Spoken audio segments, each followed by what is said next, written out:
Hello, hello. Greetings and salutations, my friend. Love it.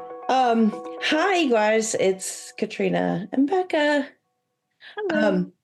Lexi is not joining us tonight because Lexi's doing the work of two people this week. She's covering her boss's patients, I think. So she is unable to join us today, but we could not let that stop us from discussing this because, oh my God. So, and then we found out some additional information and we've been down YouTube rabbit holes and we've got so much good quote unquote theology stuff for you. Oh my God. So much more than we thought there was going to be today, but way here we more, are. way more. We're talking Seeking Sister Wife. And this episode, so like we didn't have the Muslim couple. I don't No, and I was wondering about them because I was like, where did they go? They haven't been in like 2 episodes. And then I was glad to see them in the preview for the next one. I was like, did they just like cut them and no one told us? We don't know. I told you the pacing is off with the show right now. I don't know what's going on. So weird. I'm like, why did they just drop them for 2 episodes? And they're like, oh wait, they're here. Meantime, they spend 2 episodes with this completely fabricated producer paid, woman Grace dating on that other couple, right? The doctor axe throwing couple. That's right, the doctor axe throwing couple. That's like they spent 2 episodes on this completely fake thing, and then they're like, okay, bye. And then the other producer thing with the other couple, but which I mean, their scene was all fake today again. But we have a lot to talk about with them regardless because of whatever. Anyway, so we're talking about Seeking Sister Wife. Now, Lexi's usually our scribe. She's our note taker on the show. Neither Becca or I did that. But we're gonna roll with it. So sorry. We're gonna try our best. This may not be as linear as it usually is. Yeah, exactly. But okay, so let's get the Davises out of the way because there really wasn't much to talk about with them, right? Like, let's just talk about the Davises, right? Sure. So, okay, so they claim she moved out and then moved back in, which, okay, we didn't see any of that. But then also, like, he's freaking out because she still has the apartment lease. So he's like, well, she could leave at any time. And I'm like, well, she could have anyway. Like, she's changed. They're saying she's changing her mind. Right. Oh, wait. I just fixed my microphone. So my sound is going to change. My hetero life mate, husband, producer is going to be like, what was wrong? Why were you so off mic your first half year? Anyway. Well, you sound much better now, so that's okay. Oh, well, see there. You could at least hear me before. I just want to be completely transparent. I took a sick day today. I've got some MS muscle stuff going on, and some muscle relaxers are on board. So as a way that'll make the conversation more interesting. It's fine. So I'm not 100% with it. That's okay. Anyway, so yeah, so Danielle, they're saying like, oh, well, let's have a conversation. Oh, I was just scared because of moving too fast, but I'll move right back in. Yeah, but then also she's like, well, you can date somebody basically, but like if it's moving too fast, I'm going to say so. Yeah, so again, why did she move out? Like, didn't we mention this last time that like that thing about her being scared about them dating other people too soon? Like, that's a conversation you have in relationships. Given their relationship and it's been going on for 2 years or more before they got married or whatever, but like they would have had, like, they can have hard conversations, clearly. This would have been a hard conversation. It's not I'm going to move out and take my plants and my, clamor away. The plants are gone. in the dead of night. Well, I guess it wasn't the dead of night. It was middle of the day and she made a ruckus and he heard her. It's not like I'm going to go secretly get a lease on an apartment and move out and not tell anybody. Like, those are two completely, like, they're not proportional to each other. Right. You know what I mean? Yeah, totally. So I don't buy any of this. Confused about all of it. Like, I don't know. And then they just keep saying like, oh, she moved out and then she moved back in. And I'm like, did she move all her stuff back? Like, what? How would this even? Yeah, like none of this makes sense. It all screams made up, but like not made up. Like there's clearly an issue. You know, her body language isn't lying. She's not, Right. I think she's being very honest about the way she feels in this relationship right now. But like, what's the storyline that the producers are going after here with this move out, move not back in, or you might move out at any second because you have this apartment there? Like, that's stupid. Well, and what's especially weird about the whole thing is that like they tried to push her and be like, so what's the issue? Like we told you we were going to start dating like Right. at some point and we've been together for 2 years. Like what's the deal? And she doesn't really say anything. She's just like, oh, well, it's complicated, like that kind of thing. And you're like, Yeah. okay, so what are you not saying? What's happening? What's not going? Yeah. Everything about this didn't make any sense. Didn't advance the storyline. Didn't advance the understanding of the storyline. No. So whatever is a wash for me. I guess we'll have to wait till next week. See what if else something actually happens. See something else happen with them. But like I said, let's get them out of the way. Right. Yeah. What other who do we go? Garrick? Do you want to do that now? Or do you want to do Shane and Shane and Doctor and Axe Thrower. Yes, Doctor and Axe Throwers. Yes.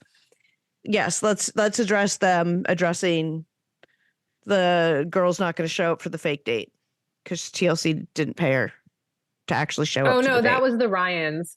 But we were going to wait to talk about the Ryans. I'm getting confused. It's confused. Okay.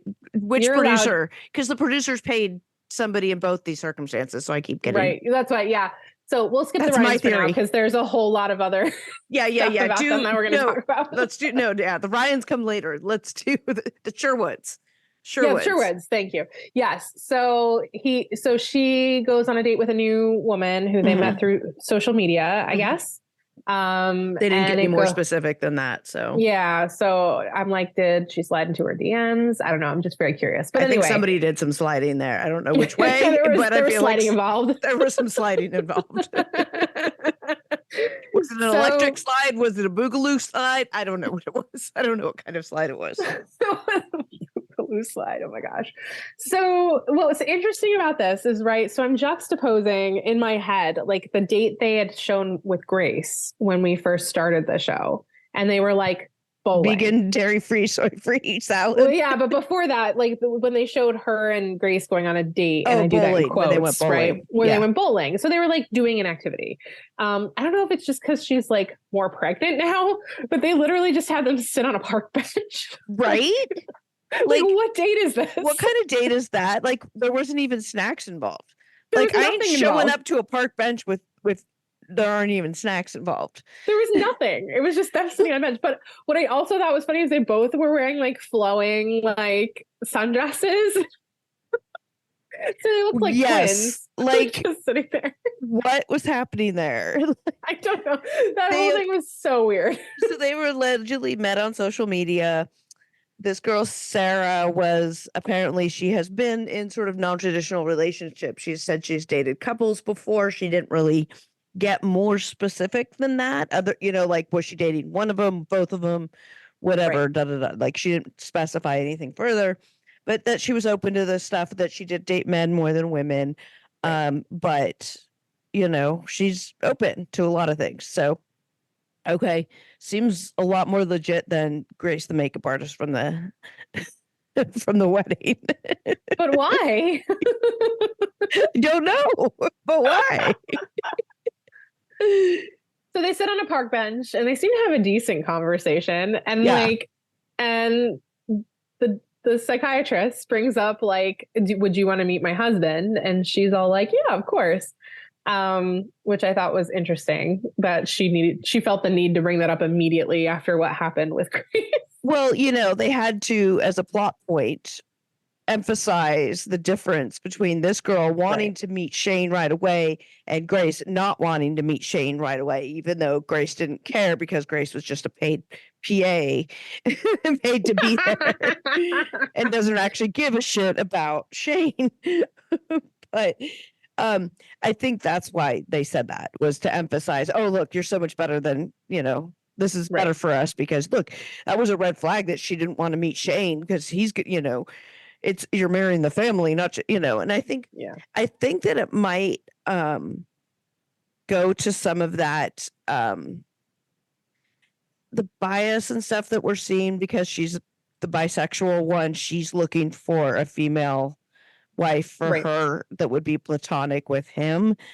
And I think that this plays into that because this is just a different way of approaching the other dating, the triad, as it were. It's not a true triad, as it, Right. but addressing all that. But like, let's emphasize that it's different for her because she's a lesbian. Somehow that makes the relationship difference. Yeah, I don't know. Like the way they're dealing with the bisexuality stuff is fascinating and a little disturbing. Yeah.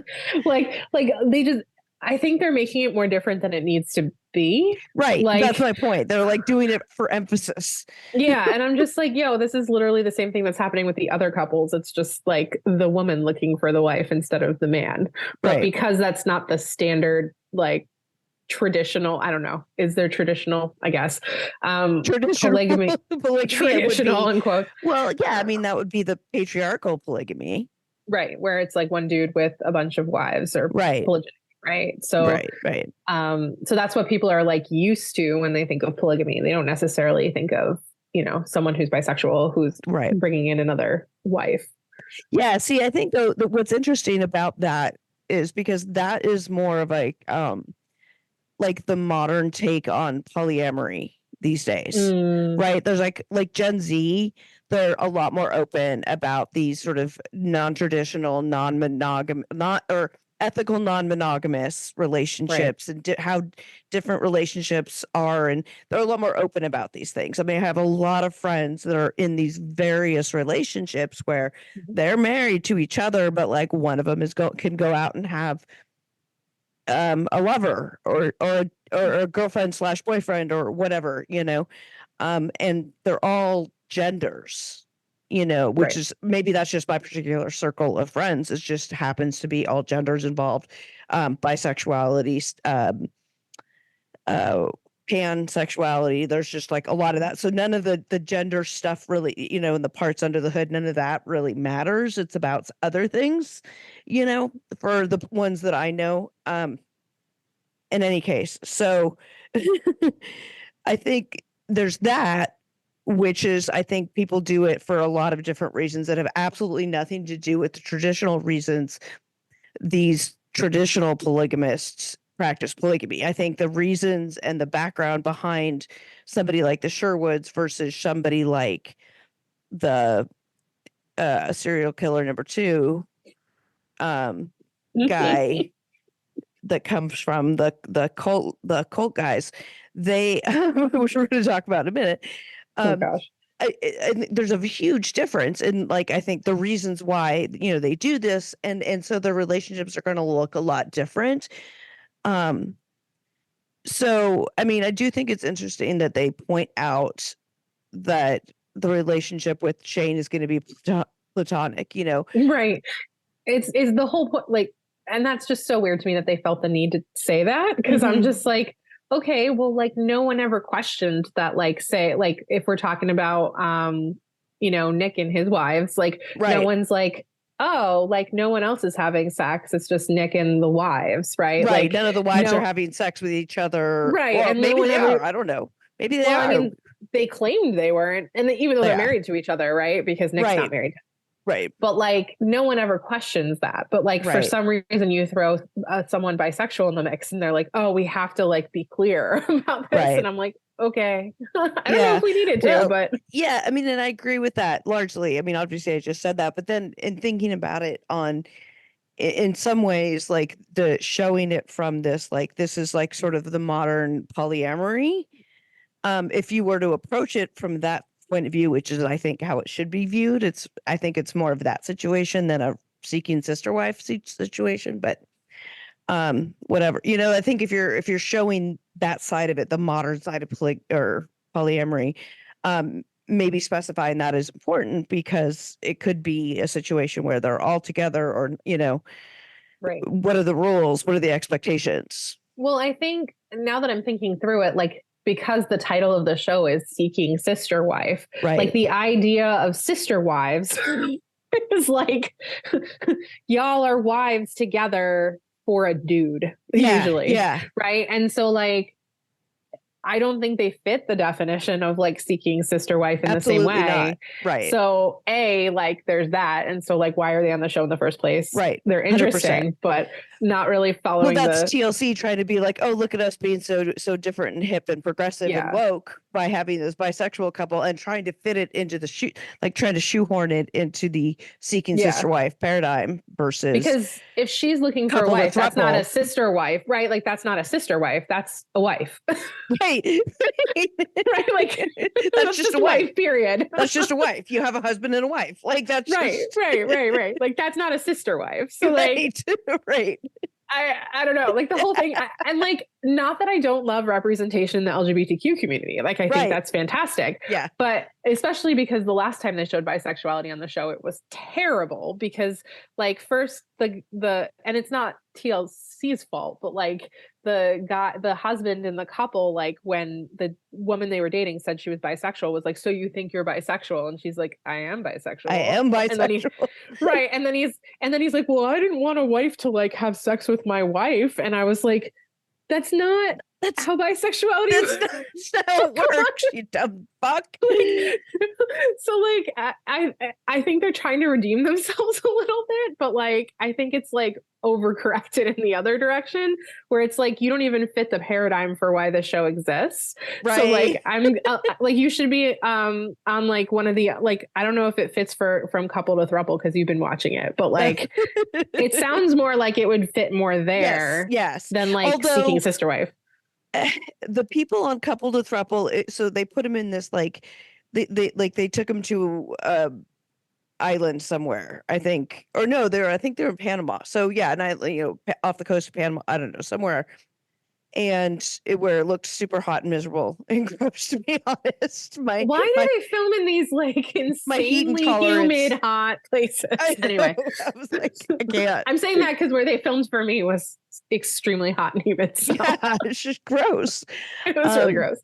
But they're also like, it was a lot more wild and like, so this is more serious and we're courting someone to be a wife versus there it was like, maybe we want to add a third to our relationship. But effectively what they're doing is kind of the same thing. So from a paradigm point of view, it would fit better on Couple to Throuple. However, personality wise, they would not at all.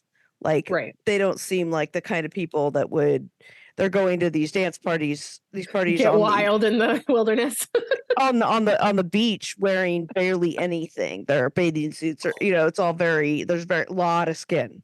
Let's just say show sounds ridiculous. I just want to say it was a fun break from other things I was watching. Let me just say that.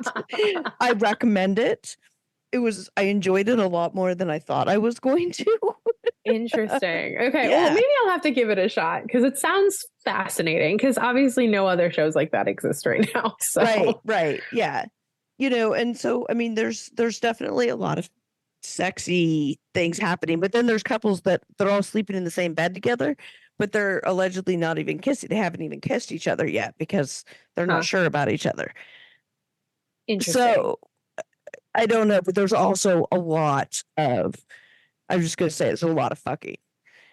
So, I mean, I would, if they're like scantily clad on the beach. Well, and there's a gay couple that are both like bisexual, or like for one half of the couple, the guy is like, this is my first gay relationship and I'm in love, like had always been with women previously. So like when they get to pick a person, match up with a person or whatever to try out for the weekend or whatever it is that they're doing, like it's always like, is it going to be a woman, is it going to be a man? And actually all of the couples are like that because all of the couples are apparently if you're bisexual, you're just going to sleep with everybody under the sun. So see, and that's like the worst because that is like that's like one of the biggest stereotypes. And that's Mhm. why it got me so angry, like from the previous representation of bisexuality on the show. And he's like, well, I don't want her sleeping with my wife. And I'm like, oh, yes, because you are attracted to every single woman out there. So Right. she will be attracted to every single woman and man out there. Right. Right. That's how it works. No, that's not how it works. Right. Right. Exactly. And that's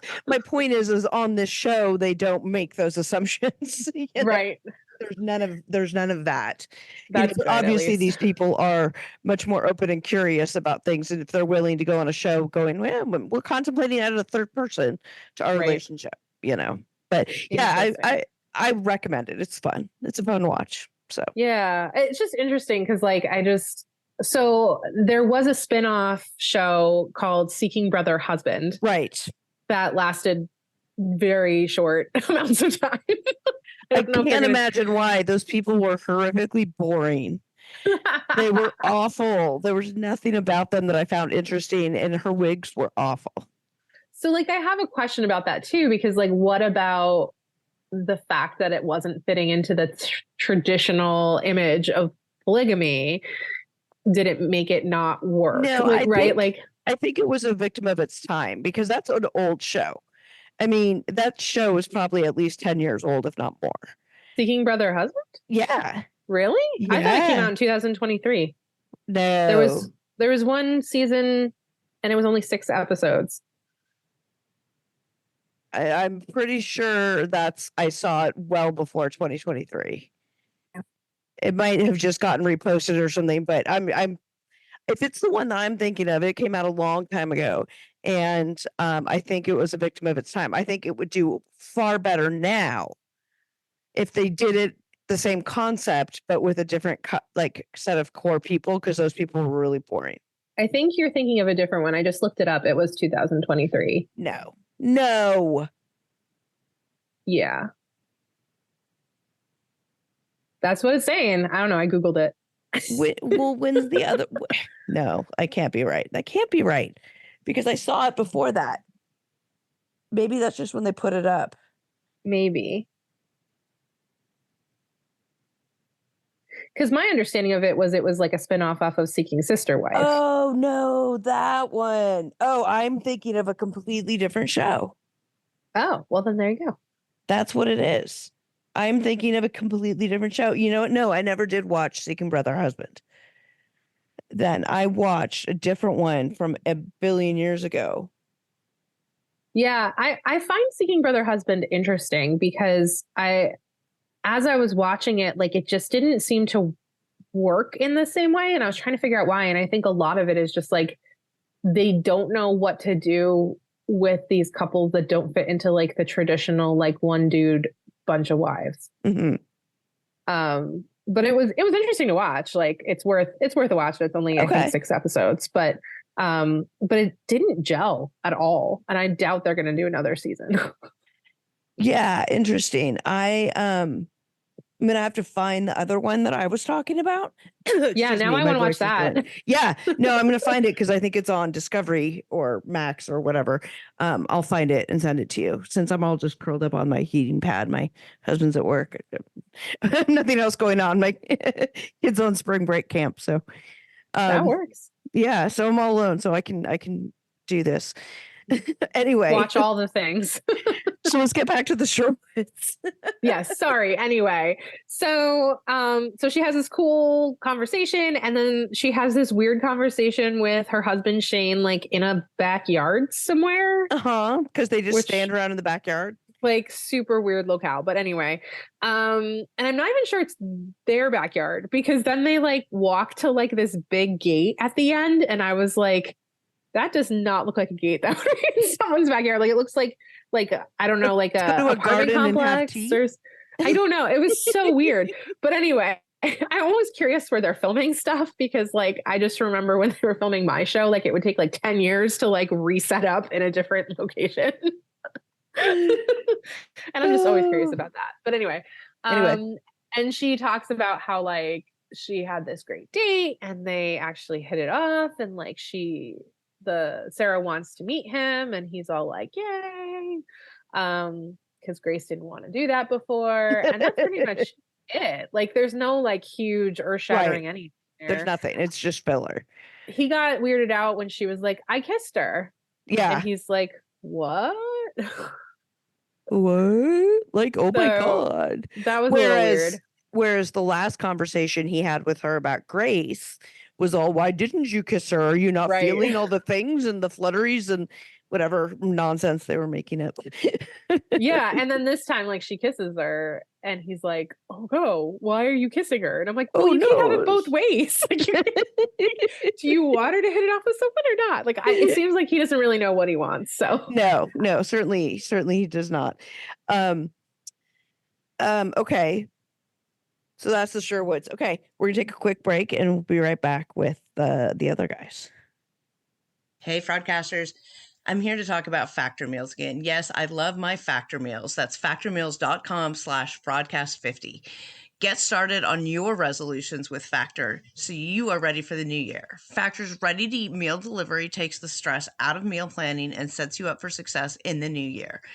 Skip the grocery stores, the prep work, the cooking fatigue, all of that nonsense. Instead, get chef-crafted, dietitian-approved meals delivered right to your door with over 35 meals to choose from per week, including options like keto, calorie smart, vegan and veggie, and so much more. You'll have a ton of nutritious and flavorful options to kickstart your resolutions. Not only does Factor offer fast, simple solutions for when I'm too busy to cook and frankly just don't want to cook, they also help me stay on top of my goals. With their offerings like Protein Plus and Keto, I can stay on track. This is definitely going to come in handy for my New Year goals, and they can help you too.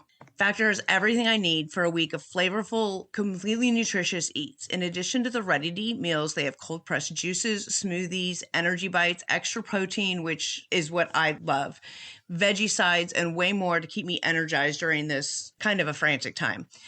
Head to factormeals.com/Fraudcast50 and use code Fraudcast50 to get 50% off. That's code Fraudcast50 at factormeals.com/Fraudcast50 to get 50% off. Hey, Fraudcasters. You know, I used to find bras to be so uncomfortable and constricting. They were the first thing to take off when I got home. But Skims has changed all that. You guys know I love my Skims Fits Everybody t-shirt bras. I own them in just about every shade now. I wear them every single day when I leave the house. And they are completely worth the hype for the amazing shape and support they give. But what I was not expecting from them was how comfortable they are. Even the underwire bras that I wear all day, I barely even notice. Definitely not the first thing I take off when I come home anymore. Y'all, I'm a 36 double D and I've had a reduction and I've gone up and down and lost weight and gained weight and all the things. And the Fits Everybody t-shirt bra, I swear, fits me the best. I finally found a t-shirt bra that I can wear, but not only that, it is the best bra that I own. It holds the girls in so well, and let me just say, Hetero Life Mate really appreciates these bras too. Shop Skims bras at skims.com, now available in 62 sizes from a 30A to a 46H. Plus, get free shipping on orders over $75. And if you haven't yet, please be sure to let them know that we sent you. After you place your order, select podcast in the survey and select our show, The Fraudcast, in the drop-down menu that follows. Now, where were we? Who do you want to talk about? Which one do you want to do first? Let's do, do you want to do Garrick and Danielle? Yeah. Okay, the two big drama things with them Yes. in this episode, which was hilarious that like we just jumped from like this very intense conversation with lots of like God Lots stuff of in stuff to talk about, lots of Yeah. dynamic person, like a lot of things lots going of on stuff. here. Like there's just a lot of layers going on. Yeah. And then and then at the end of the episode, there's like this big bomb that's dropped that like Garrick's still on the dating sites. And like it just gets worse and worse as they keep talking. Like he at first is like, oh yeah, like I get messages, but I don't look at them. And she's like, you're lying, like you looked at new people. And then it just keeps escalating to the point where like Natalia's like, how many are you on? And he's like, 10. 10 dating sites. What the actual, like, that he's still on when he's married and he's got this and he's got his whole family down in Mexico to go propose He's to this seriously woman. dating this woman. Yeah. And I'm just like, first of all, when I was single and dating, I was not on 10 dating apps. Like, Well, and that whole scene, yeah, I know, right? Like I didn't know there that's a weren't lot of 10. dating apps. 10 didn't exist back when I was doing that. I mean, that's fair. Maybe 10 didn't exist back then, but still, that seems excessive. It does. Well, okay, let's talk about this. This whole thing too is like Danielle's all pissed off because she sells him out, right? She's like, no, I know Yeah. you're on this the lie because I know you're still on them. Like this is Right. clearly a conversation they've had. And she's like, and I've asked you for months to get off those things. And you haven't. And she's asking you right now. She finds out right now that you're still on them. So you've been lying to her. She didn't Right. know. And you're gonna then get you're off like, on okay. her. Yeah. And you wouldn't And get not off for on me. Yep. And he's just Yep. like the He literally just looks like a guy who just got like totally caught out and does not know what to do. Like and he's he just even standing says there like, that in his interview, like, I don't know what to do right now. Like these two women are coming after me. They're cornering me on my behavior. They're calling I me would out on my be behavior. And he's like, lying if I didn't get some pleasure out of that. yeah, but you know what? The wheels are turning. He's trying to figure out a way that he can spin. God gave him a revelation in his magic garage about why he needed to do this and lie to one at this time, while he yeah. he was trying So- to spin it. So the earlier drama Yeah, was so when back up. Yeah, to so we're that gonna one. back up since you just referenced that. So see, told y'all it wouldn't be as linear. So just bouncing around. So so Danny sits down with Natalia.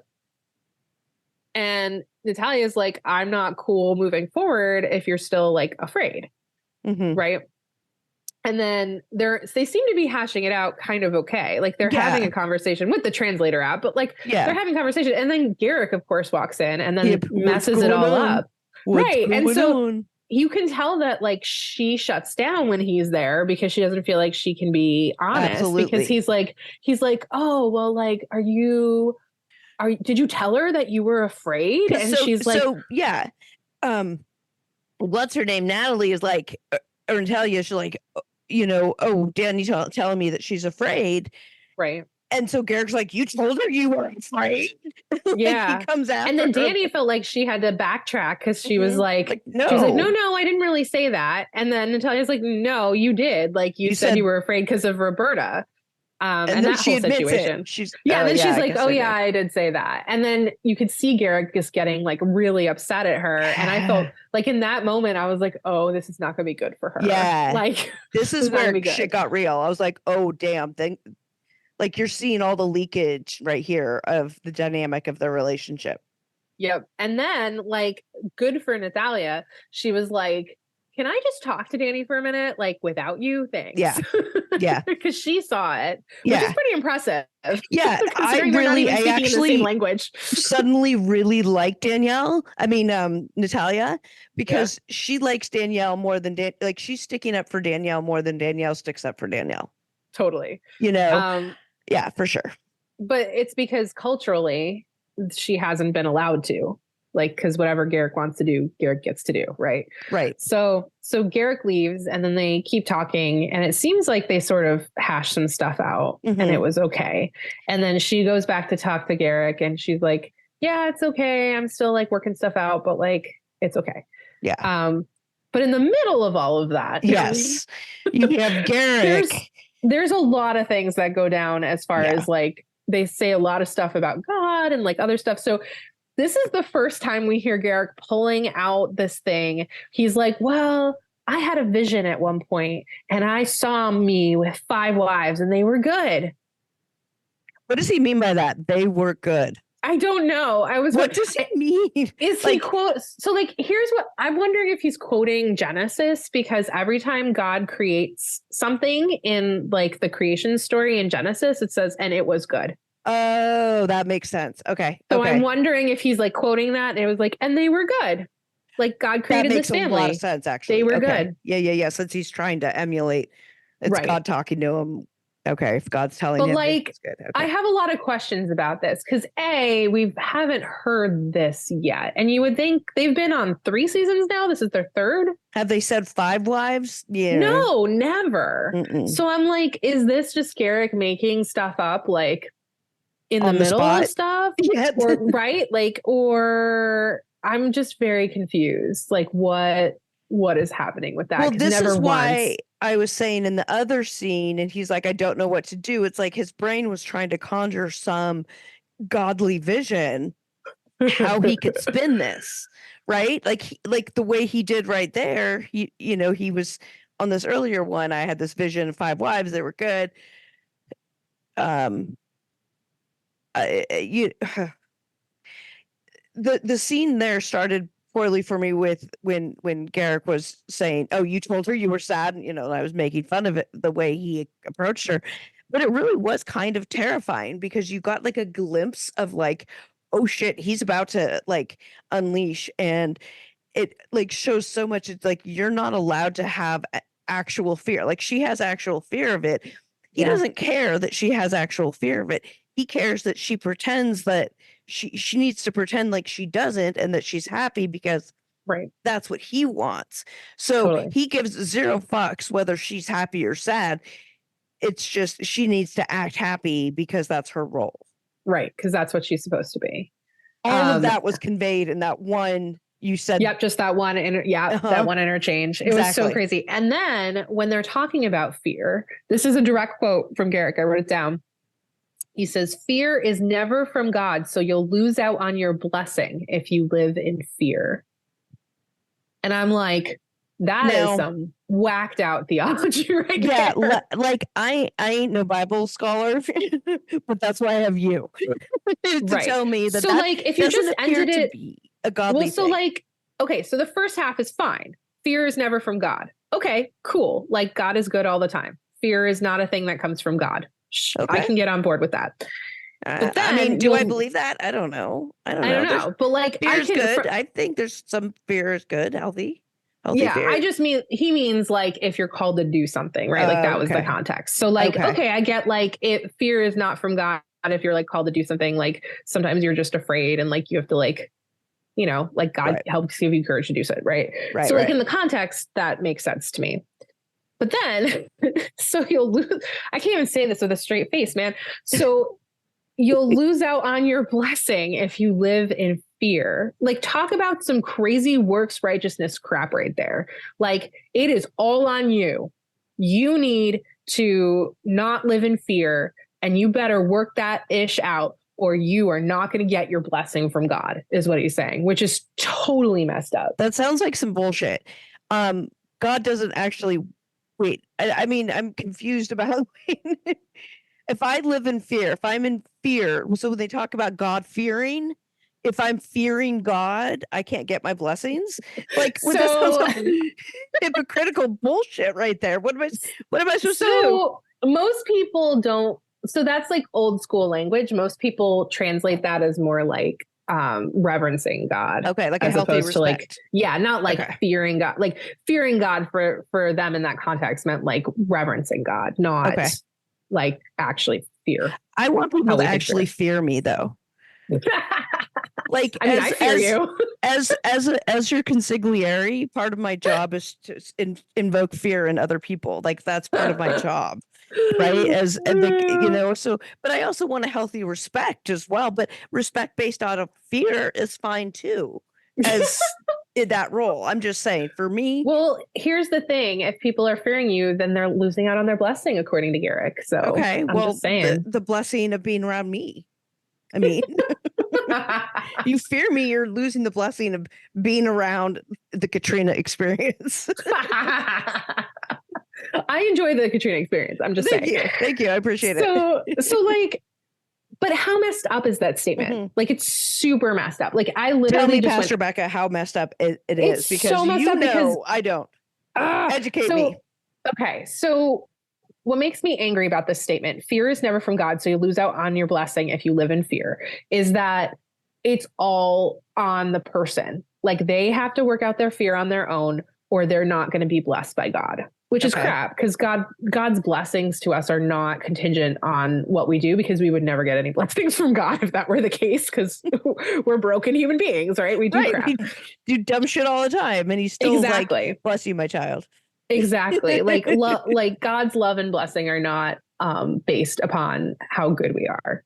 Right. So like the fact that he's basically My like, love is, though, like, if you're not going to bring me coffee that's at the right temperature with the right amount of Splenda in it, then I'm just not going to talk to you. You're just not going to get the blessing if your works aren't appropriate. see, and this is why you're not God. Damn it. You know, they tell me that in AA all the time, that I'm not God, and yet I always try.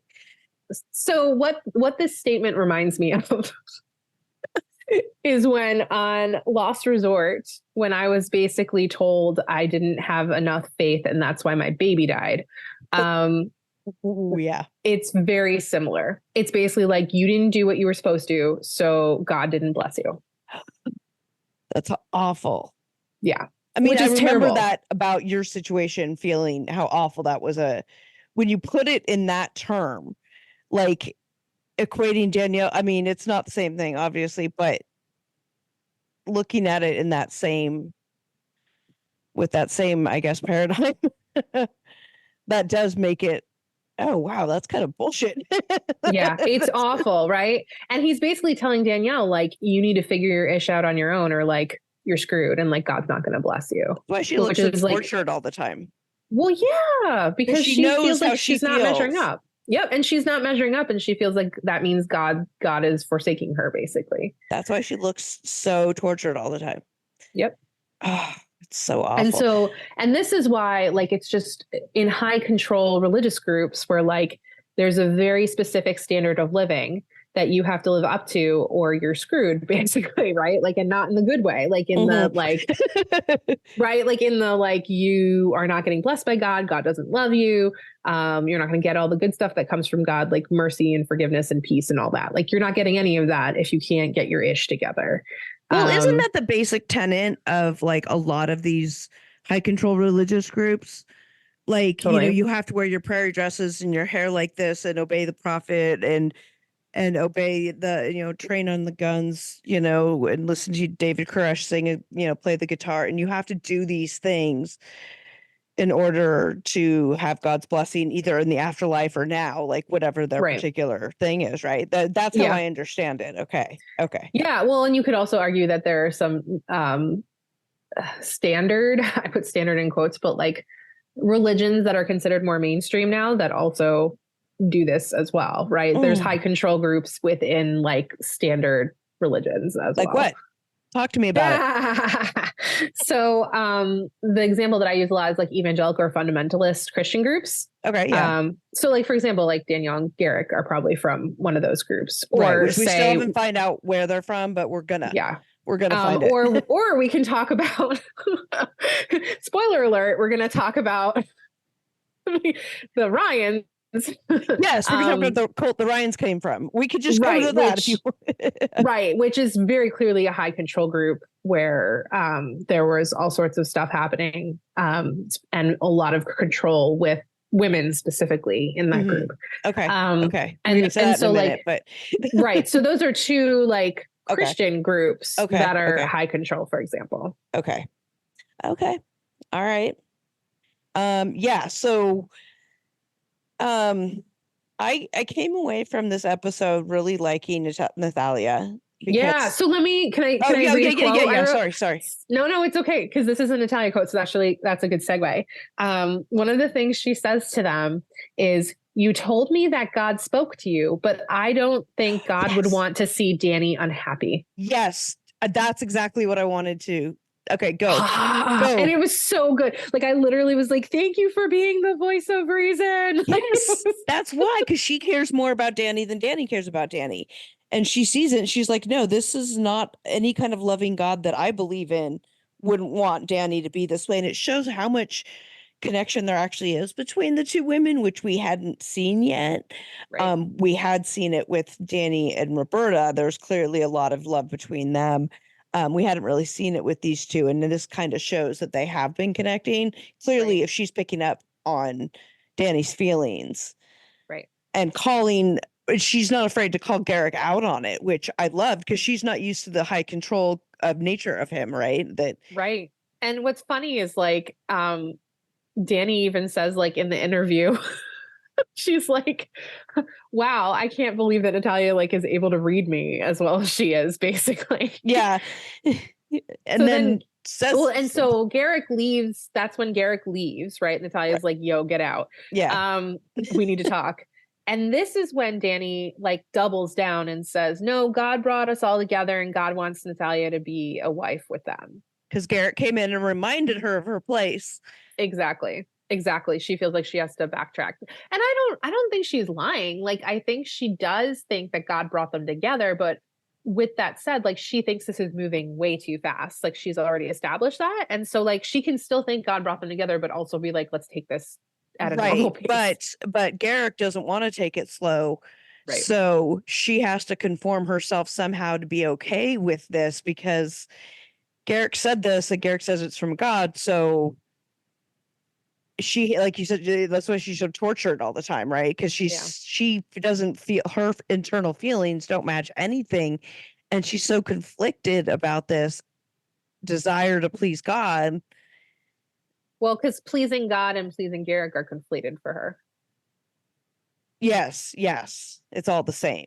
Yeah, it's the same thing. Yeah. And I find it, it's heartbreaking. I mean, obviously, but it's also so hard because for me, just because I didn't grow up in an environment where I was taught to believe any of this. So maybe that's part of why I'm so fascinated with religious cults and religious high control groups because it wasn't something I grew up with. So seeing people who are like the David Koresh people, what they did because in the name of God, they believe that this is what God wants for them. And to be so into that belief, to believe that so heartily that you will participate in these activities just is such a, like, it's so hard for me to understand. So maybe that's part of why I watch this stuff, because I'm trying to understand what it is that is like Garrick is just a creepy weirdo and he's using God to get what he wants. But Danielle clearly is tortured. She really believes this about that God really doesn't think she is going to love her if she voices her genuine feelings of concern about the speed of this relationship. Totally. And I think also, so it's interesting for me. So I do research on new religious movements, which is what we call groups that pop up and start their own religion. Sometimes they're an offshoot of a traditional or standard religion. Sometimes they're a new thing. I want to take your classes. Like, well, I'm teaching. Your I'm teaching a new religious movements class. When you tell me about the stuff you're researching for your classes, I'm like, oh, I want to take that class. And I'm like, the last thing from a religious scholar you will ever find. But I'm like, I am academically curious about a lot of things, and reality TV and the intersection with religion seems to be one of those really, it just academically really fascinating to me. So I would totally love to take. Well, you could totally audit it. Oh yeah, I totally could, huh? You could. Yeah, I'm teaching a new religious movements and care class. So we're talking about new religious movements in general, but then also added to that of like when a new religious movement is also a high control group. How do you then care for folks who are trying to get out of that or just got out of it or whatever? Right. And especially from a pastoral care perspective, that's really interesting because that may be where they have trust issues or they, like I can only I can't talk to somebody outside of religion or I can only talk to somebody. I don't know. There's just there's a lot of layers. Yeah. And like, what's super interesting so the reason this course exists is because, well, I do research on new religious movements. So like, that is always interesting to me. But in addition to that, I added the care part to it because, and I want to go on the record, not all new religious movements end up being high control groups, right? Like I think there's this like standard assumption that like, oh, it's a cult and like everyone's brainwashed and like all this stuff. When in reality, most of the new religious movements are like boring as all get out. And like people don't know they exist because they only have like 30 people in them or something, right? I just can't imagine that. Like as long as religion has been around, is there anything new about it? I don't know. Like right. And like there's all recycled, right? Well, and that's the question too, right? Because like a lot of these new religious movements pull from different religions to like make their own thing. But also in addition to that, like how long is something new is a question that like scholars are like, right. So like, for example, a lot of people still throw in like the Mormons, the LDS as like still a new religious movement, or the Jehovah's Witnesses as a new religious movement, whereas some people are like, yo, like they started in the 1800s, like they're not new anymore. Interesting. So anyway, just very fascinating questions that people ask. But I think oftentimes people assume like all new religious movements are cults, because there was like in the 80s and 90s there was like this like cult craziness where like people were literally like kidnapped and like abused and like tried, they called it deprogramming, and it's like really messed up, right? Like that is not how you help someone in a high control group. Remember all that. I remember that right stuff. Yeah, that was and so like the way you approached it then. It's totally they know better now. They know different now. Yes. And so like that's why, and so my course is built on some of that, where it's like, we can't assume that all new religious movements are like crazy cult land. But B, like, okay, I live in the land of where NXIVM existed. Right. And you have some connections to it. Yeah. And so like that makes it sound like you were in it. No, I wasn't in it. But like a lot of, I came across some people who had been through, some of their programs and stuff and needed to talk out like, what does this mean for me to like leave this high control group? And I was like, because that's where you live and work. I mean, right. Like everything is there. And I'm just like, I am not trained to do this. Like I had this moment of like, oh, I did not have training in seminary, like how to deal with someone who like none leaves of a high your control degrees group. in God taught you how to deprogram someone. Right. And so like, and what's interesting about it is, there's this phrase called deconstructing, where you take all of the beliefs you had previously and examine them and try to figure out what needs dismantling and what can stay, or maybe nothing stays. It just depends. Okay. Right. Okay. Which is why like some people, so the deconstructing language comes from philosophy, but also was kind of taken and used for like the ex-evangelical movement, which is fascinating. People who leave the ex-evangelicals, people who leave evangelical Christianity. Sorry, I should be clear. I figured that was what that meant. Yeah, they call it ex-evangelicals. But like what's interesting about that is some ex-evangelicals like completely leave religion altogether, whereas others are like, I don't want that flavor of religion. Like I either want to be part of a different religion or be part of a different flavor of Christianity that's not high control. Okay. So anyway, that's a lot of like background. But point being, no, that's all fascinating. When you're in a high control group, which I would argue that Danny and Garrick obviously are, because I'm seeing a lot of dynamics that you see in a lot of high control situations. Like all of it is based around this idea that like you have to do what this person says, because what this person says is equivalent to like what God wants. And if you go away from that, like you're done. Like God's not gonna care about you anymore. You're flipping you're flipping God off basically by not exactly. Yeah. Okay. Yeah. So anyway, that's all very fascinating watching Garrick and Danielle in that dynamic. Wow. That's fascinating. I love it. I love it. Now, I mean, there's some very scary things. Like I said, when he came in and said, normally Garrick he just sits there and looks dumb, right? And he doesn't he just blink. Looks very confused most of the time. Dead behind the eyes, and his eyes don't blink, and he just sits there looking. But then you see these little bits of control, and that just leaks. Like I said, that one scene where he said, "Oh, you told her you were scared. Yep. The tone of his voice, his gestures, his body language, all of that leaked so much about Oh, the it was so control. threatening. It was like Yes. quietly threatening, which is even more terrifying. Yeah, and you saw her reaction to it, which was to Yeah. immediately deny that she ever said that. And Right. then, she was getting as meek as possible. Her demeanor completely changed when he walked into the room. And that may have been one of the first times we have really seen that dynamic with them. Yeah, we've seen bits and pieces on and off, like when he'll say something in an interview and then she'll like make a face and you can tell that she doesn't Yeah. like agree with it, but like she can't say anything. Right. And so like honestly, the first time we saw her say something and be like, that's a lie, was when she Yeah. was like, I'm not on the dating apps. What are you talking about? Looking at new people, and she's like, Yeah. and she's saying that's a lie because she's there looking at them with Right. him. Totally. So that was really fascinating to me that we saw her like totally shrink, like literally Yeah. like physically, emotionally shrink. Mhm. And then the situation where he's like, well, I don't know what you're talking about. And then she's like, nope, we're not doing this. So it was just really interesting to watch. What I thought was that. also interesting is her being so she was really upset about him agreeing to be off of them for Natalia, but not agreeing to get off of them for her.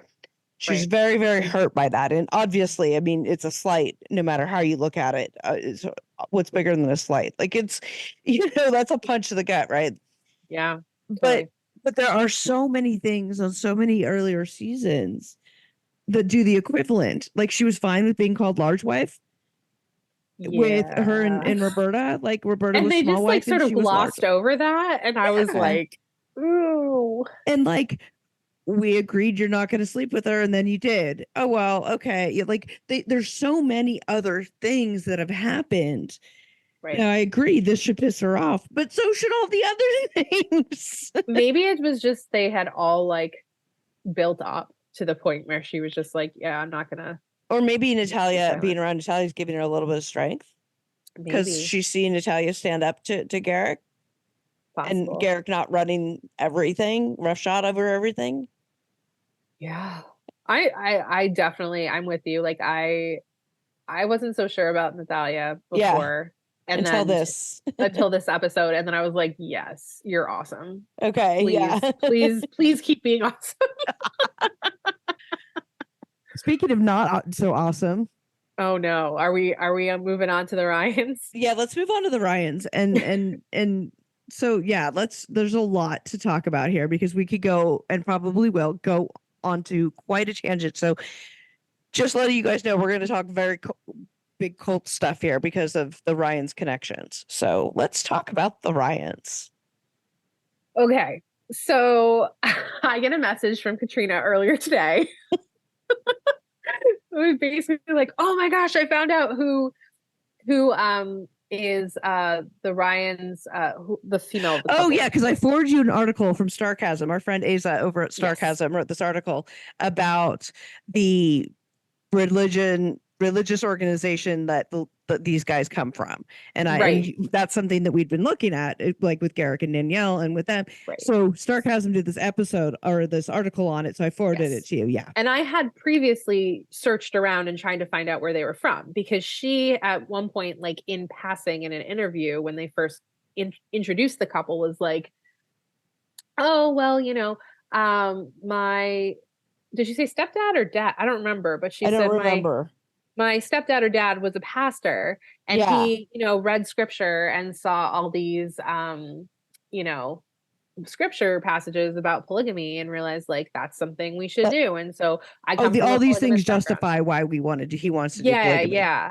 Yes, exactly. And so like I come from a polygamous family, so like whatever, no big deal, basically is what she said. That's how it was presented to us. And that was it. Like there was no other background around like her family. Yeah, no big deal. Now we know why. Just a guy.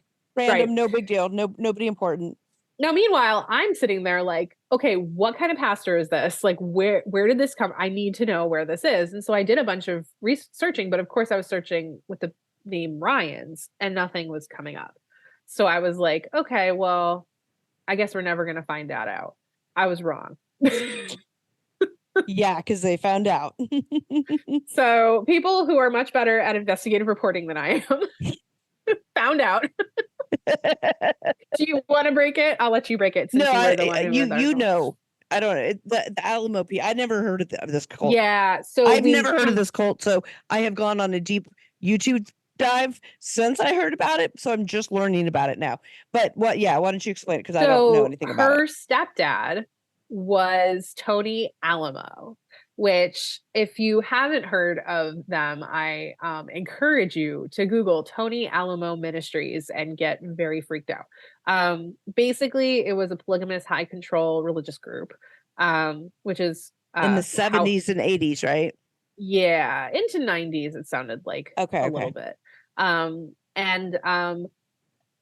So they and I'll talk more about this because this is something that's been rolling around in my brain for a little bit. But like as I've been watching Seeking Sister Wife, but like they were all the bad things that can happen in polygamy, where like he was marrying like girls as young as 8 years old, right?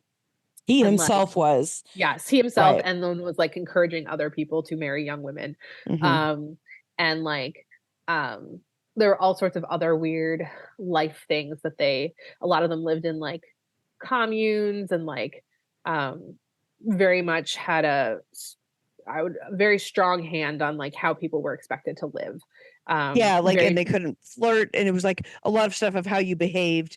It Totally. reminded me a lot of what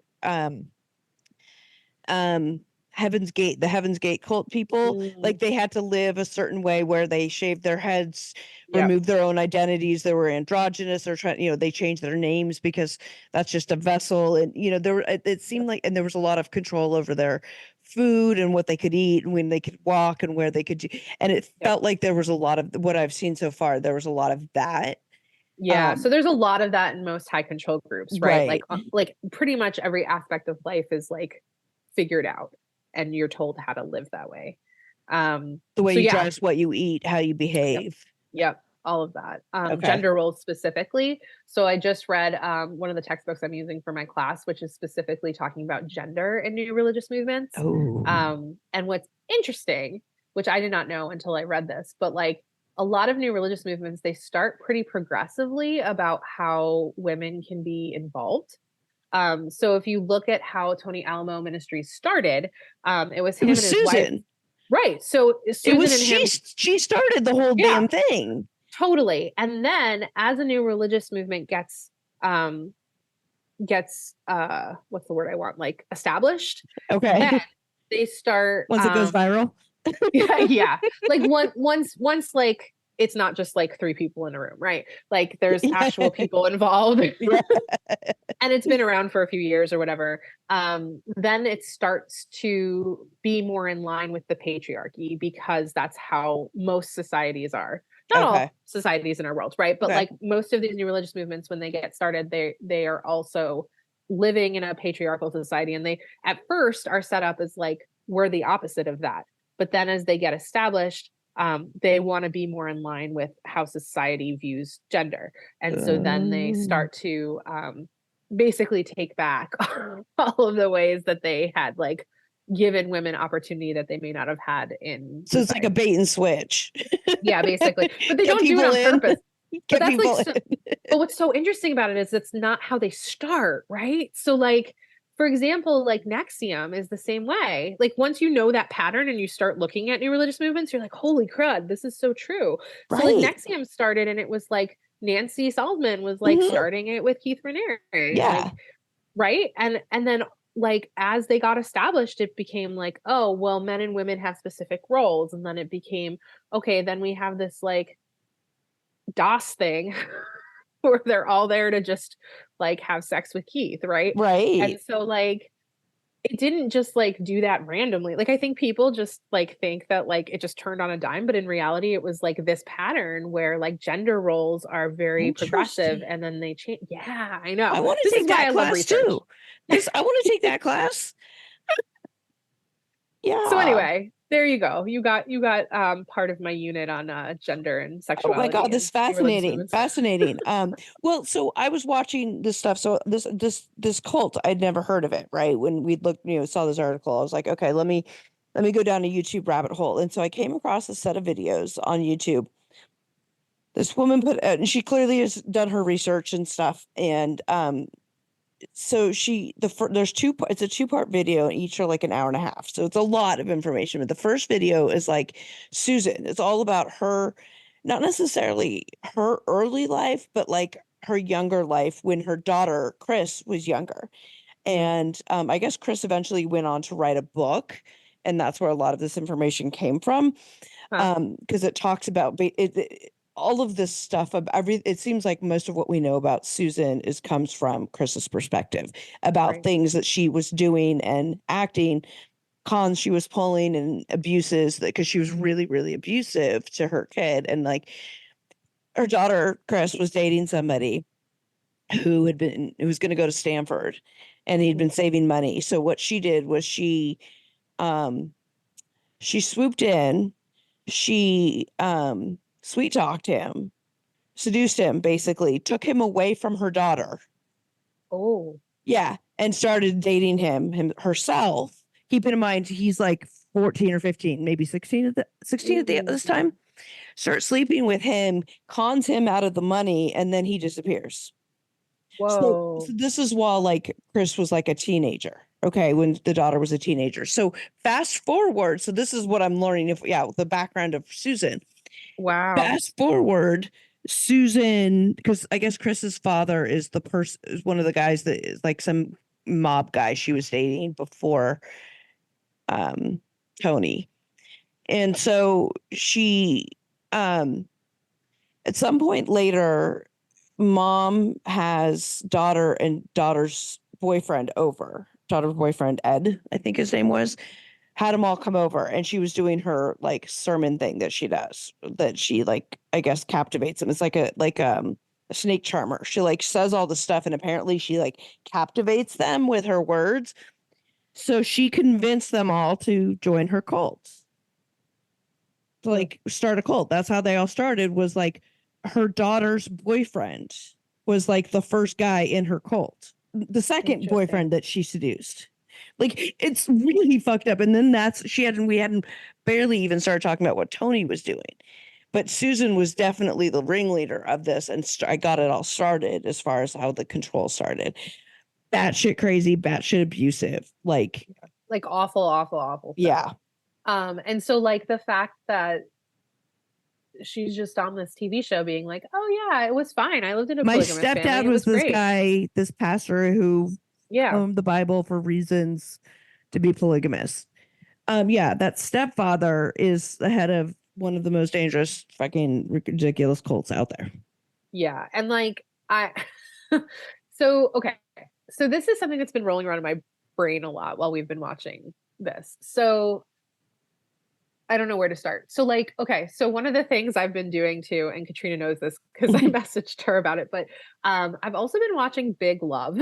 Yes. While we've been watching this, because I've never watched it before. And I decided to start doing the same. It's now my background a lot totally. of the time. So it's been really fascinating to watch like a scripted show about polygamy, and then also watching like a reality TV show about polygamy at the same time. Well, and the scripted show about polygamy was done so long ago.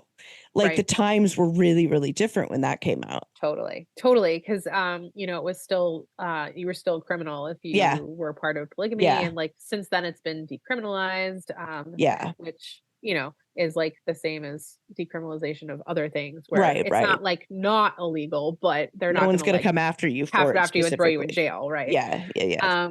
And so what's been interesting, so in Big Love, right, there's this juxtaposition, right? You're watching two models of polygamy. Right. You're watching the main family that we follow, which there's some dysfunction there. Right, the Bill Paxton family, which there's dysfunction there for sure. But like that's viewed as like the healthy polygamy family, right? Right. Whereas you see this like crazy offshoot Mormon group where there's all sorts of like it's what you saw in the Tony Alamo ministries, where like polygamy is just an excuse for like old dudes to like marry and have sex with teenagers and kids. It's I think it's like trying to show the difference, like in terms that like our listeners might understand.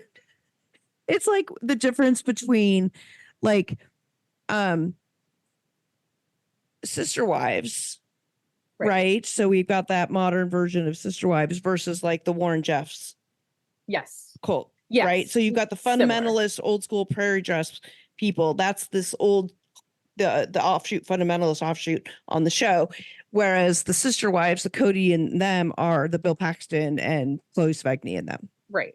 Now, with all that said, like obviously the healthy polygamy group is It's- still based in patriarchy, and there's a lot of like It's all issues relative. with- right. But like comparatively, right? Yeah. Like he's not having sex with like little girls. Right. And he came from that group where and what happened to his character on the show is that what happens often to young men in the group is that they're threats to Yeah. like marrying the young girls. So they get kicked out of the group so Right. that the old dudes At can like have all the 18 young years girls. old. Yeah. Yeah, or less, like 14 and up. There's a documentary called The Lost Boys about that. Yeah. So Really good. So I've been like, that's been rolling around in my brain while watching Seeking Sister Wife, because like, I don't know. I've been thinking about this a lot. And maybe it's just because I have a like 15-month-old son. And like God, is he that old already? I know, isn't it crazy? He's like almost wasn't he walking just by himself. born? I know, right? But like raising a kid in a nuclear family is hard, man. Mhm. Like American society is so focused on this like nuclear family situation where like you like literally have to pay for the village to help raise your child. Right. Like if you want to go 100%. have if you want to go have a date night, like you have to pay for it because to have someone babysit your kid, like it's just nuts. So like part of me completely understands this idea of like having this village around you to help like bolster the family. Like I'm not saying it should be like one dude and a bunch of wives necessarily. Right, but the idea, well, that's like But the all the best idea- friends that talk about like these communes, you know, we're just gonna Yeah. like all the best Wait, like, friend houses. not that in a I'm circle. saying it should be like this, but like we've been watching the movie Midsummer. Oh, I haven't seen it yet. It's so good. It's so good. It's on the list. messed It's on up, the list. Yeah, but it's yeah. so good. It's on the but, list. like- It's on the list for sure. But like I'm watching it and I'm like, I totally understand this. Like literally, like the whole concept of it is like on this commune, in this Swedish commune, like they all raise the kids together. And I'm like, man, my tired ass would really love some You know, commune right now. I'm of a certain lady of a certain age, right? I'm turning 50 this year, which means I'm turning 40. Yeah. We both have like You should big come down birthdays. for my birthday party. My girlfriend is throwing me a birthday party, a 50th birthday party. Yes, please. That'd be fun. Yeah, come.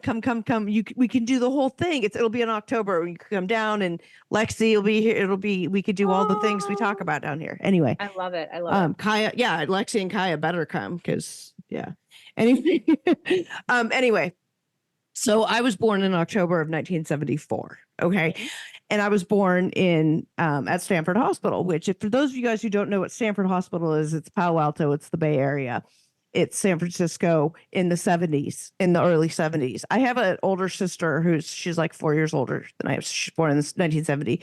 I won't tell you what her name is, but it's let's just say my parents are really hippie. Okay. My parents are the dirty hippies that they talk about. The Alamo people, they talk about, that's what their victim yeah. base was the dirty hippie, because a lot of them had just like disability money and unemployment funds and things like that. So they wanted to get their government benefits from them. So the technical term is they came out of the Jesus People movement.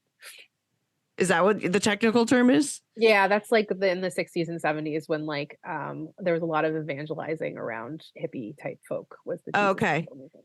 Okay, because Anyway. on this, they would apparently she's quoting, they would refer to these people as dirty hippies. Like that was the Alamo's language that they used. Anyway, so Which is like lovely when you're trying to like reach out to people, but anyway. yeah, right. I mean, so my parents are dirty hippies. Like they are full blown flower children. They sort of as a young adults in Berkeley in the 60s. So we're talking protesting People's Park. We're talking all of that stuff, right? So that's the stock I come from.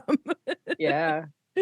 When it comes to this stuff. So dirty hippies, you know. And I completely forget what my point was going to be. I was going to say, where were you going with I that? don't remember. There was a point to it. It'll come back to me. But that's MS brain. Thanks. I'm like in the middle of a relapse. It's not fun. So I'm so sorry. I get brain fog with my when my MCAS kicks in too. So yeah. Like the brain fog is one thing. Like it's the physical stuff I'm dealing with right now. I'm sorry. It's a pain in the ass. Ugh. But yeah, it also. But anyway, yeah. So anyway, there was a point to all that about, and I'm sure we'll come back to it. But there were like, oh yeah, it's gone. It's okay. But that's how like the Tony Alamo stuff started, was that they were like connecting with hippies basically, and then going from there. Right. Which oftentimes that's how a lot of new religious movements get started, is like people find people on the margins who are already on the margins. And so I remember what I was going to say is I remember growing up in the 70s, sort of being in Northern California, being surrounded by that and serial killers, because the 70s in Northern California, there was like, that was like the heyday of like guys driving around on the freeway and picking up little girls and stuff. Like all of us, all Gen Xers have survived at least one kidnapping attempt. I mean, I can recall mine very clearly. Gosh, that's terrifying. Well, you know what he said? It was the guy. I was just walking by my house, and I didn't live in a great area because we didn't have any money growing up. So I was like, the area I lived was, let's just say it was on, its own side of the tracks, whatever. Anyway, I'm walking. This guy drive up, and he was asking me where the closest hospital was, and I was like, well, Stanford Hospital's right there, because I was living in Menlo Park at the time. I was like, it's right there. I'm like, but like where we were, like where we lived is like off an alley behind some commercial buildings. It's not like we're in an area where you'd get a lot of traffic normally. It might perhaps be an area where a lot of kids play. I don't know. Maybe that's why he was driving around there. And so I told him where the hospital was, and he was like, well, the issue's kind of personal and I need some medication. Can you help me put some medication on it? I was like, yeah, no. And I turned and I like took off. That is terrifying. Right? Like that's what I grew up with. So I was surrounded by, the Night Stalker and Golden State Killer stuff. All that stuff was happening in Northern California in the 70s, as were all of these. Like maybe that's also another reason why I'm so fascinated by this stuff, is because that's because you come out of there. Because I come out of that I'm from a family of dirty hippies. We were probably, how many times I was solicited to go to join a cult. I do remember very specifically trying to be recruited to Scientology by a classmate. Oh, interesting. Yeah, she gave me some notebook or some flyer on Dianetics. I remember, and she was like, and if I get you guys to come to it with us, like come to the meeting with me, I get $5, $10, $15, like pointed to all of us. So like, and we were in middle school. Wow. Like I hadn't even, like I was like 8th grade or under. Wow. Yeah. Interesting. Yeah. Yeah. So that's a good example of a new religious movement, by the way. Scientology. Okay, there you go. So that's my whole point, is like, so I came of age in this environment where it was like rich for girls to get kidnapped and raped and killed, and for cults like Heaven's Gate and all that other stuff to pop up. But also, as I'm sure the history of the 70s and stuff, the counterculture was, all the stuff that was happening, and then that made people searching for other ways of thinking so popular. Right. And then that's why there was this big crackdown on like everyone's freaking out about cults, right? And there you've got the kidnapping and the deprogramming and all this stuff. And then in addition to that, you've got the satanic panic stuff. Yeah. Which was like very real. The McMartin daycare story. And I remember all that because like I grew up in the 80s and 90s. So like I remember that pretty strongly when I was like pretty young. So I think that was the story. So I don't know. I guess I was in college. Freshman year. It was like freshman year English or something, communications class or something. And I had to do research topic and then present on it. And I somehow did child abuse in daycare centers. And so I had come across the McMartin preschool case. So that's what I presented my case on, right? That's what my speech was about, or whatever it was. I presented the story on the McMartin preschool thing. None of the satanic panic stuff really came up at that point. It was just some of the other abuses and stuff. And then couple years later, I had another class and I was like, you have to go research a topic and present on it. And I was like, oh, I'll just reinvent. I'm not going to reinvent the wheel. I'm going to go back to, I'm going to go back to the well, right? I already did a research topic on this. Let me go do this and just update the research. Well, in that time period is when they figured out that all of that stuff was bullshit. None of that Barton preschool stuff actually happened. And it was all satanic panic. And they had this, idea that there was some, Satan worshiping thing, tunnels underneath preschool and all this stuff. Like, do you not know? You need to. Oh, there's a really good documentary on it. I'm gonna show. I'll send you the link. It's a really good documentary on it.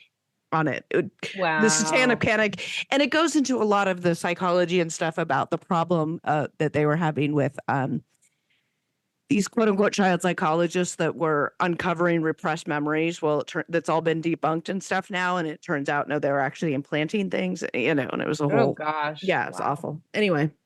Yeah. But that's like, that seems to follow the same pattern of new religious movements where like stuff starts progressively. And then there's like this almost cultural backlash of like, okay, that was too much. Now we need to go back to like, reining this ish in, right? Like right. The balance. So right. And like it's not like, for example, like it's not shocking that after our first Black male president, there was a lot of backlash, like cultural backlash. And like they were like, no, we're definitely not having a woman president after that. Yeah. So the same thing happens politically, I was gonna say, Totally. So anyway, so all of this is just very fascinating, and this is why I love research and I'm a big nerd. But so going back to the show though, so we've got this woman, whatever, I forget her name, but we've got this woman this husband and wife who after 30 years of marriage and 16 kids decide that it's time for another wife and go out and they try to date this production assistant. But right. And of course, this woman is like, I'm not doing this. So like so she doesn't show. She texts him, I'm chickening out. Yeah. What she's saying is that, they didn't pay her to do all that. She was like willing to like meet them in a bar, like be in a bar and say hi to them, but she wasn't willing to show up on a date with them. A mostly empty bar, by the way. God. Which they comment on when they walk in. There's nobody here. Well, yeah. Because it's probably like 2:00 on a Tuesday or some nonsense. Like who's gonna be there, right? So that's like the storyline with them that they're showing.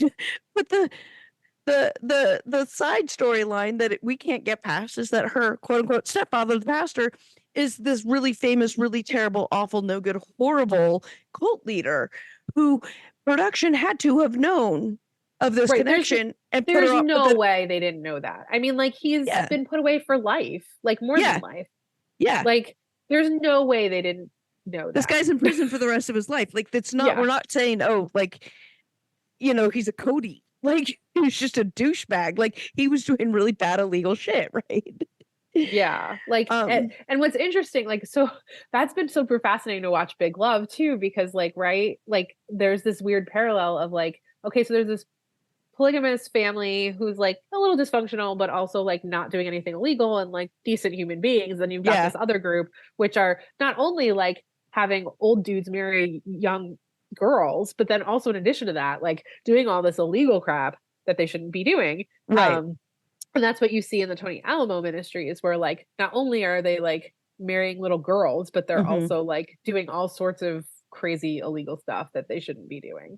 They were primarily based on greed, apparently, is a lot of what I'm seeing. So everything they were doing to get money from their people and from the public and whatever, so they could live lavishly, right? Totally. Is kind of what I understand so far.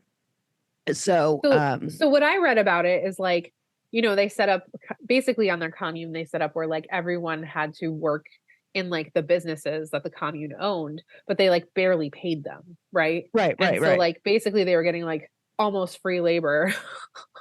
Well, that's like the fundamentalist people. Yeah. Do that too. Everything or Scientology. They get donated to the church or whatever.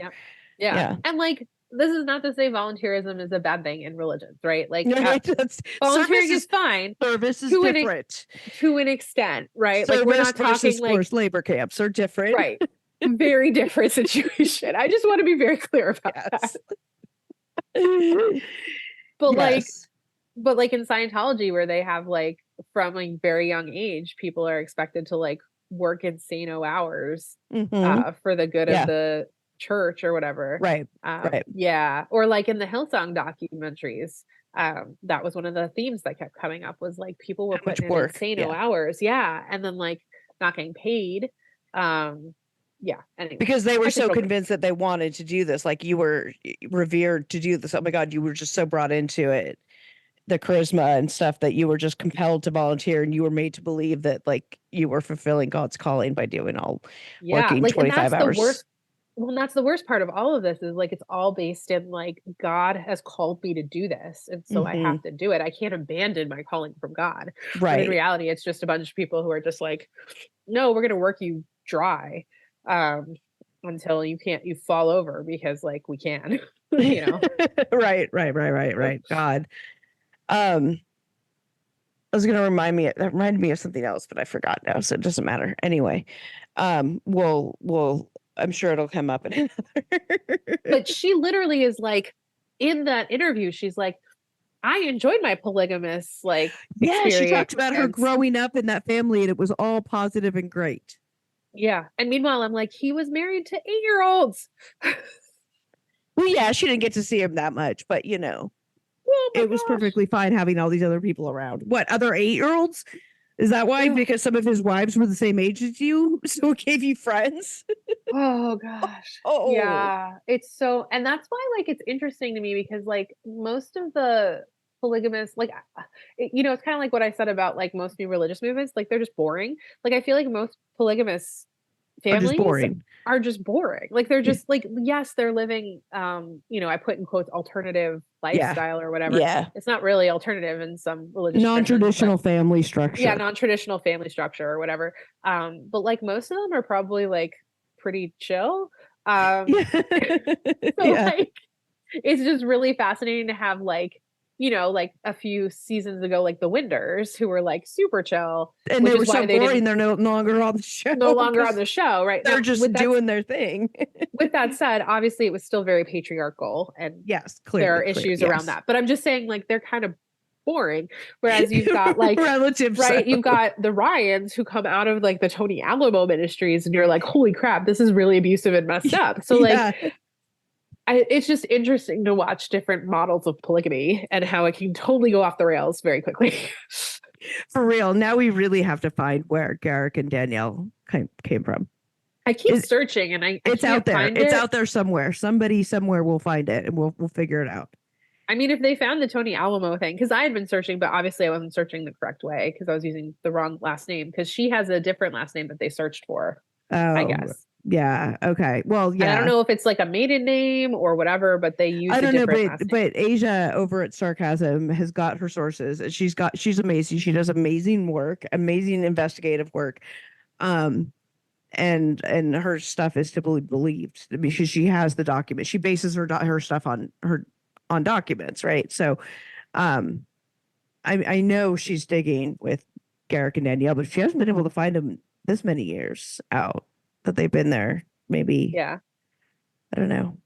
We'll figure it out, I guess. Crazy. So Yeah. there's stuff their on the show story is stupid. But I'm really curious is to know. I wonder, like, okay, so one of the things they showed with them was that this girl Stephanie that they talked about, who was dating them and then disappeared, is now like suddenly back in their life, and then said, "Show up and visit me," and then said no, and they're going to go anyway, apparently, because Yeah. that seems very well. We're going to show up anyway, even though she told us not to, which sounds that very. That seems like that's going to go well. Yeah, that seems very, oh yeah, par for the course in these patriarchal society, right? I wonder what her story is, this Stephanie girl, because her picture's not on it, so that she obviously didn't sign off on being used. So we're not going to talk to her, probably, right? Or they'll like blur her out and change her voice, which they've been known to do in situations like That's this. That's true.